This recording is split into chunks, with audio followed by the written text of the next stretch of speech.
पोट कशावर भरा? आमचे तुम्हाला सांगतो, आमच्या आई वडिलाच्या आजोबाच्या काळात आम्हाला 50 एकर रान होते. आता आम्ही एका एकरावर आलो. मग आता एकर भरे तुम्ही ते हिसकावून घेऊ लागले, आम्ही खायचं काय? करायचं काय? आम्ही एकतर नवीन वर्गाला, नवीन तरुण माणसाला नोकऱ्या नाहीत, उद्योगधंदे नाहीत, काहीच नाही. आम्ही उगं पोट भरायलो काहीतरी आशानं, ते बी तुम्ही हिसकावून आले म्हणजे आम्ही करायचं काय साहेब? सांगा ना.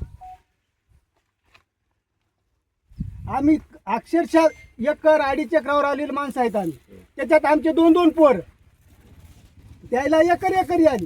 मग आम्ही करायचं काय? खायचं काय? लेकराचे आणखी लग्न होईनात आमचे. 30 40 वर्षाची मुलं झाली. तर कोणी देणं त्याला? बायकाच देणं, काहीच नाही म्हणतात तुमच्याजवळ. एक तर वर्ग नोकरी नाही, खायला काही नाही. मग आता आम्ही करायचं काय साहेब? हायचं ते जरा उकरून खायलो, ते खाऊ द्या आम्हाला पदशी.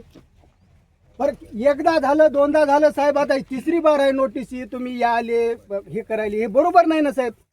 बरोबर आहे का? आमचं त्या सरकारला हेच म्हणणं आहे की आम्हाला हे रोडच नको, हे आम्हाला काही लागतच नाही. जी आहे ती तयार करा दुसरी, आणि त्याच्यावर जाऊ द्या ना वाहनं.